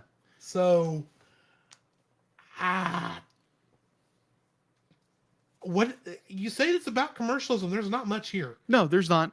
You're just supposed to assume, it's 60s commercialism. The worst thing you see is someone is selling Christmas trees. Yeah. Aluminum Christmas trees, but hey, that was a thing at the time. Apparently. I don't know who would sell fake Christmas trees outside like they're real Christmas trees, but that may have been a thing. Maybe you didn't want to. Maybe I don't know if you actually could set up or take down the aluminum Christmas trees like you can these plastic and vinyl ones we got now. Yeah, because I never dealt with an aluminum Christmas tree. Me either. So I don't see much commercialism for Charlie Brown to be mad at. Right. Other than, someone forgot to send him a Christmas card. Actually, everyone didn't send him a Christmas card. Guess what, Charlie Brown? That's not because they hate you. It's because you're Charlie Brown. That's the shtick of this show. Pretty much. And he winds up blaming. He talks to one girl, and that's it about it. Yeah. He doesn't really go around and tell everybody. There again, it's a short. I get it, but it's more like I didn't send you a card, Charlie. And it's just an excuse for Charlie Brown to be sarcastic. Mm-hmm. That's all it is. Yeah. I'm not saying I dislike this of the movie. It's just I wish there was a little more show and not as much tell. Agreed. Is the best way I know how to put it, because we're told that Charlie Brown's depressed because of the commercialism in his life. We don't really get to see that. Yeah, we're told they're putting on a Christmas play. As far as I can tell, they're putting on a dance party. Pretty much. And it doesn't. None of that takes away from Linus's speech. Don't get me wrong. Right. And his recitation, but the excuses for what is going on is all told to us. It's not shown to us. Agreed. And that's kind of what I wish was different. Agreed. So what's your second dislike? My second dislike, there again, it's going back to the quote unquote the play, where Charlie is getting verbally assaulted for bringing the wrong tree. Yeah, because he wants to bring the rinky-dink tree and thinks that's going to be the best one, not bringing the aluminum one. So proof that he doesn't know his audience. Exactly. So this throughout the entire scene, there's all these characters. And like I noticed throughout the entire thing where like the character's skin tone, like you would have it's one shade, and then it's like in the next frame it changed to another skin tone, another shade of whatever color. And I was like, I understand it's a cheap shoestring budget. Yes. And that drove me nuts. But you would have liked more consistency. Yeah, more consistency. I understand. Be like, go back, remaster this film, and color correct it. Depends on what the actual issue is for me. If this is present in the actual elements, like in the actual film, like if you were to actually project it onto a screen, right? I wouldn't want them to fix that because that's I'm a purist in that way. I get that. I mean, it's like when you go back and you look at how Disney cleaned up Cinderella and you can't see half the details in her dress. That is true. They've gone back and recorrected that. I know, but that was a problem for a time. Mm-hmm. I'm much more of leave the bad animation in. I would agree. I would agree with that. I would agree with that. You know, if you're gonna remake it, that's a different thing. Yeah. But or at least try to clean it up a little bit. It should be color corrected so that for a little bit of consistency. Exactly. But if the skin color is changing because it's one thing if the skin color is changing because the film is changing. Yeah. It's another thing if they accidentally used the wrong color for the skin when they were painting the cell. Yeah, that's my thought.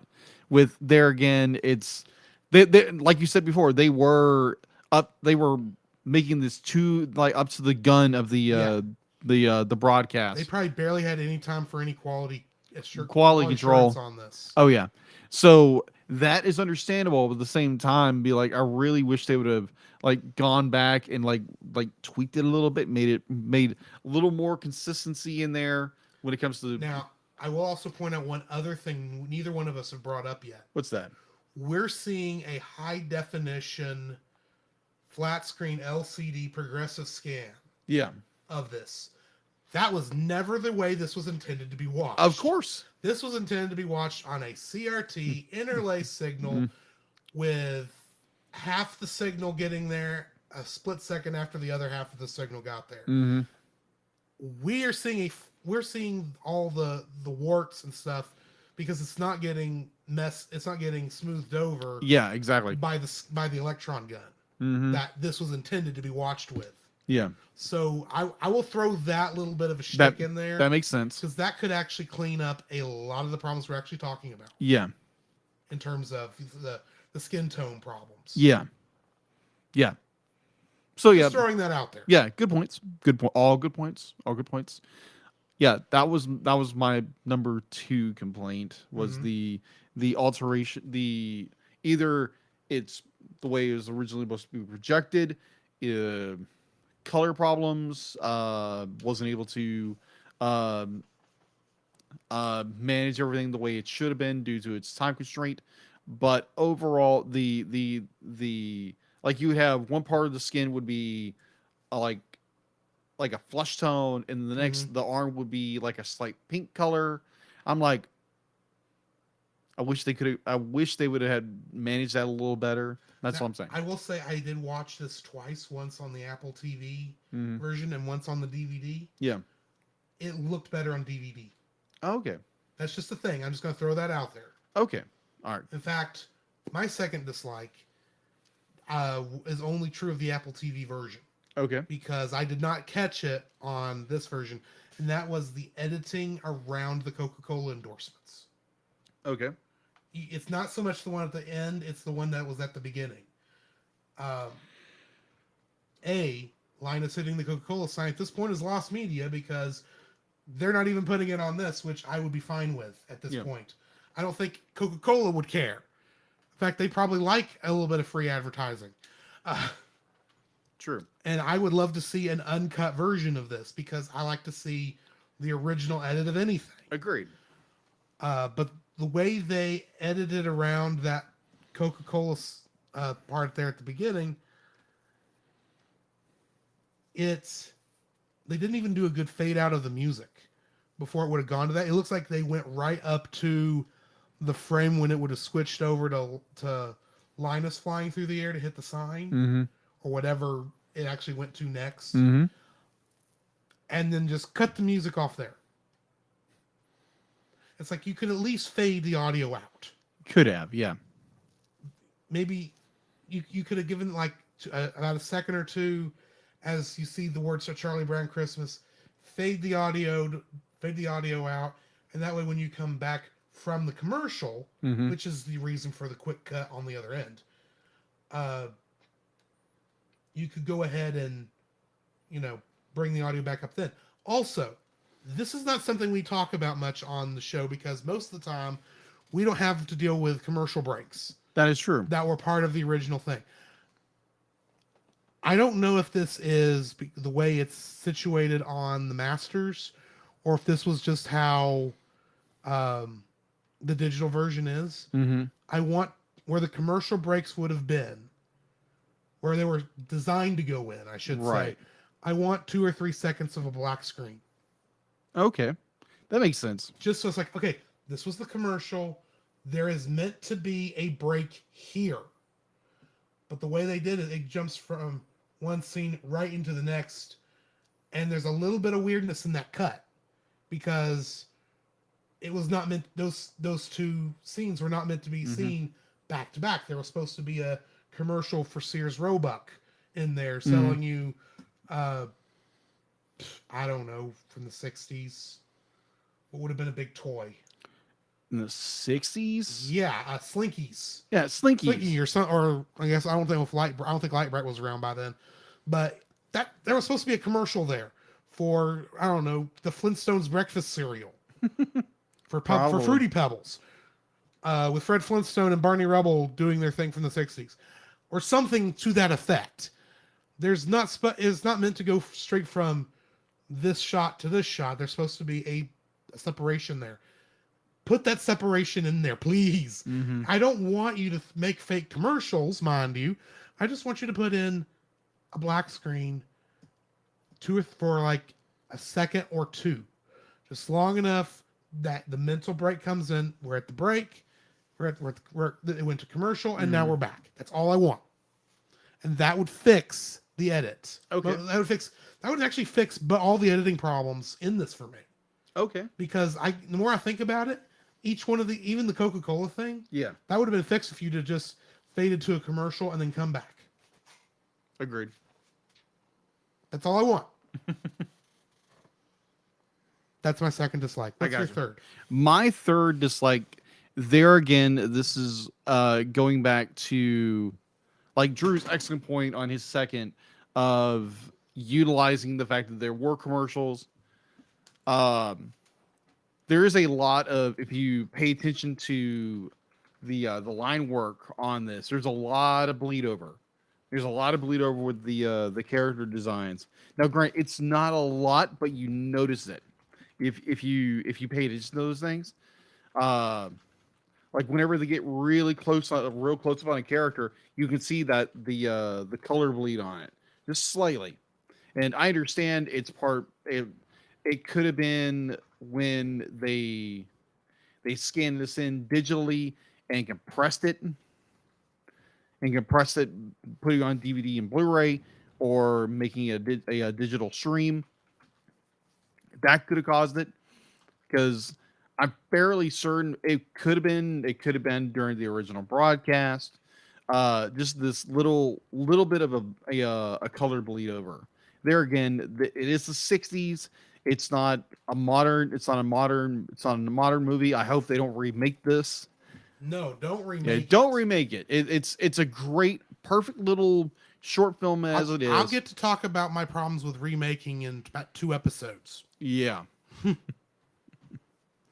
All right. So yeah, mine was just this little bleed over. It's a nitpick. This bleed over whenever you got into like a close up with the character. It was just it was slightly frustrating that it would happen, but understanding the limitations of animation at the time, it was the 60s. You go back and watch some of the 60 films from Disney or whoever, like you had slight bleed over, just very slight. But Disney having a greater budget, they could do it more efficiently. Yeah. But with this restricted budget and a time restraint, apparently, you had to cut corners, and apparently some of the cut corners was letting a little bit of bleed over. I'm also suspecting this is looking a little bit worse than it normally would, because I don't think the transfer was from the original film masters from when they animated it. Probably. In fact, I bet this may not have even gone to film originally. I bet it was straight to the old videotape from the 60s, Yeah. which is going to give you a little, especially over time, especially depending on how many times it was transferred. Yeah, degradation. There's going to be some degradation that may have caused some of the weird coloring issues we were talking about. Yeah. And a lot of what you were just talking about. Yeah, agreed. So yeah, that's there again. My third is a nitpick. What is yours? My third dislike is that the story feels oddly compressed, yet it's also too long. Okay. I call this I say it that way. I think it's more of a pacing issue. Okay. More Makes than sense. it is anything else. Yeah. I think some of that may be fixed with what I mentioned earlier about the commercial breaks, Mm-hmm. because that's obviously where the act breaks are. Mm-hmm. But it feels like we zoom in on these moments and stay there for a while because it's this funny little skit that we're working on right now. But we get back to we'll stay on that, and then we'll get back to the story for a bit, like the whole part of Lucy wanting Schroeder to play Jingle Bells. Yeah. And she gives him very nondescript ways of playing Jingle Bells, Mm-hmm. to the point where he finally just gives up and starts playing off key on his piano, one finger at a time. The Jingle Bells thing. And she goes, "Oh, that's it." He goes Okay, flipping. Okay, yeah, that's funny. What does this have to do with the play? Yeah. Because he's obviously playing Beethoven. He's already chosen for release for the Christmas music that came up earlier. Mm-hmm. It's not exactly a Christmassy classic song, but whatever. Yeah. Why is we now playing Jingle Bells? I don't know. Jingle Bells would work in this, and it's playing off. Well, the first two versions sounded fine. Right. The third one was obviously him just being angry at Lucy. Right. But which was a great joke. Don't get me wrong. Right. But it feels like we focus so much on these moments Mm-hmm. that we aren't focusing on the story, because there's not much story to focus on. That is true. And I know to some degree that's because they're trying to adapt the comic strip, Mm-hmm. which, like we talked about last week with My Neighbors the Yamadas. Yes.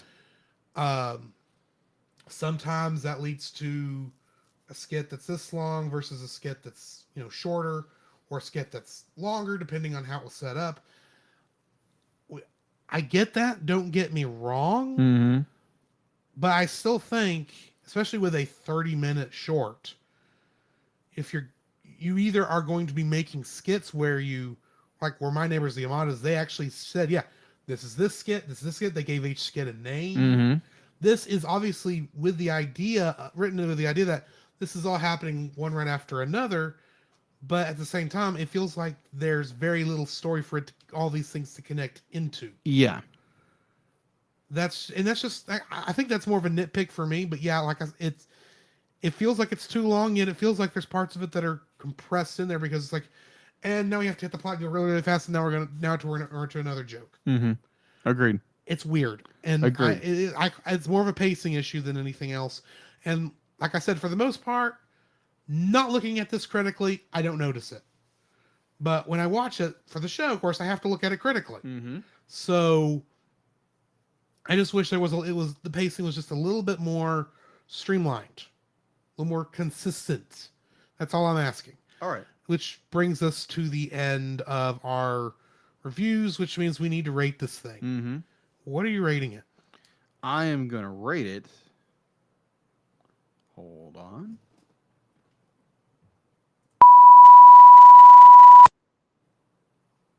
I like how it takes so long now between our errors. The speaker shuts off, so we can't hear the mark. beep. I'm gonna give it a 9. Be like, it's an enjoyable little short.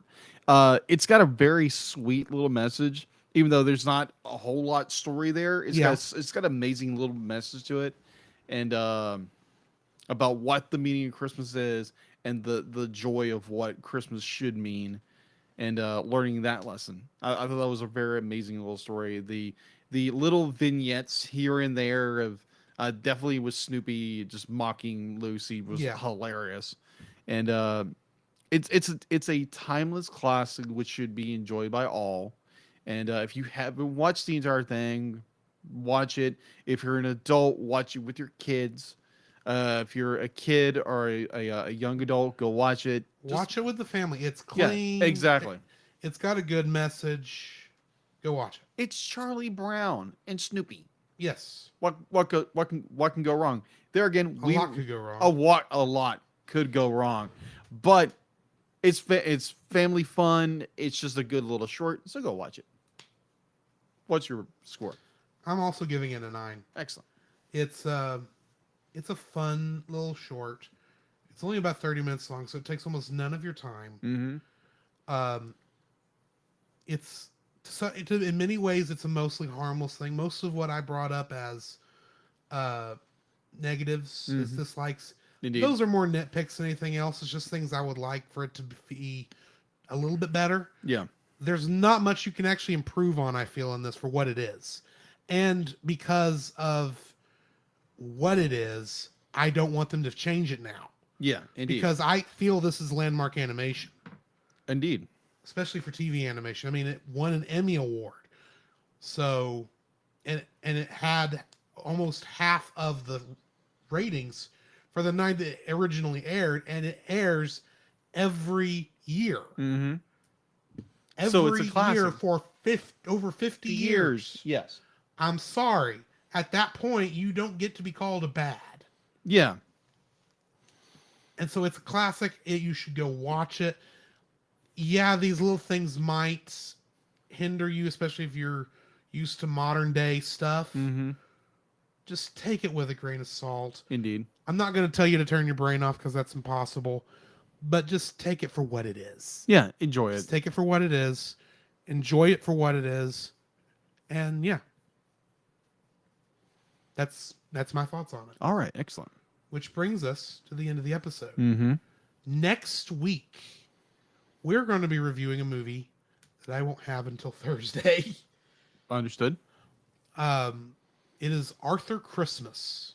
Really? Yes. Hmm. It is a story about Santa Claus, about the latest in the long line of Santa Clauses, trying to take care of some business, trying Oh, to prove himself. yeah.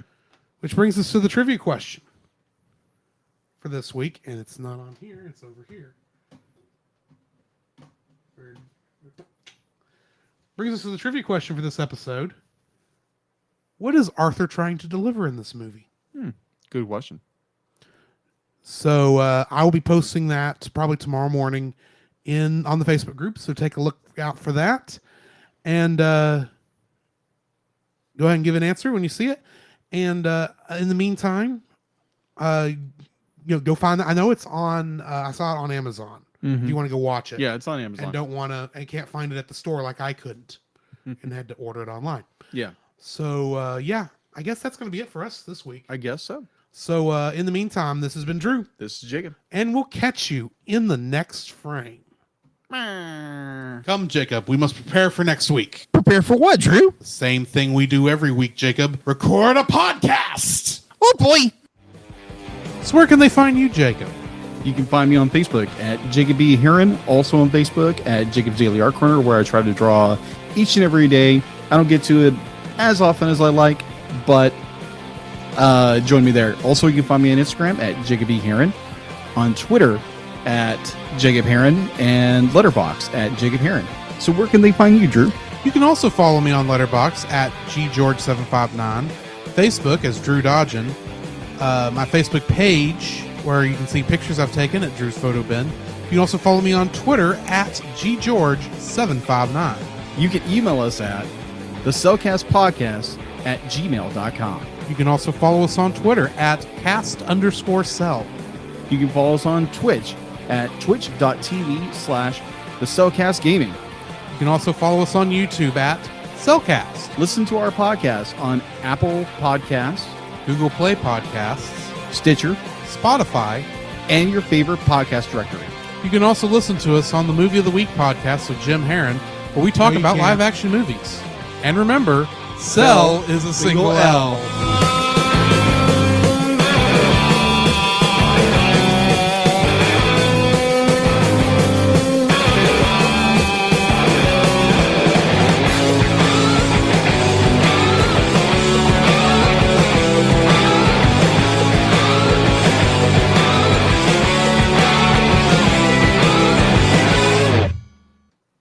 Good grief. And Merry Christmas.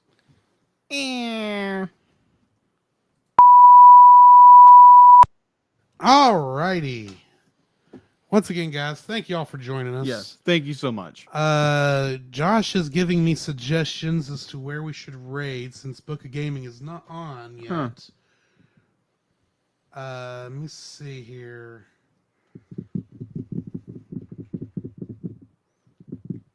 Oh. Yeah, I guess I'm going to raid Rebel Int TV at his suggestion. Okay. They're playing Pokemon Brilliant Diamond Shining Pearl tonight. So go over there, say hey. Once again, thank you all for joining us. Yeah, thank you guys. We'll get to Arthur Christmas next week. Sorry. I guess let me answer this question by Geek Devotions right quick. He says, G. George, wait, is your name not Drew? Is George your real name? Are you on the run? Are you hiding from the government? Oh, are you hidden by the government because you have info on this on the Mafia Santa and you know snitches, hey, snitches get stitches. Okay, Go ahead. I need to explain some things. Yes, you do. Way, way, way back in the bright year of 98, 99, somewhere in there, junior high, the dawn of the millennium. junior high church camp, or church camp for the youth group that I was in junior high at the time. Right. We had a non-talent show one night, and my non-talent was gargling music. Specifically, I did Twinkle Twinkle Little Star because it was simple. And I kind of made this up when on the spur of the moment. At the end, after I'd done it, and the judges, who was our worship band that week, who was before they were famous Big Daddy Weave, they did not know my actual name, but they wrote down Gargling George is the name of the act. And it just stuck. And it has stuck ever since then. But I got tired of typing out gargling. So that's why I say G George 759. That's where all that comes from. I got you. So now you know the rest of the story. And knowing it's half the battle. Yep. And because I closed the thing, I've got to type all this in again.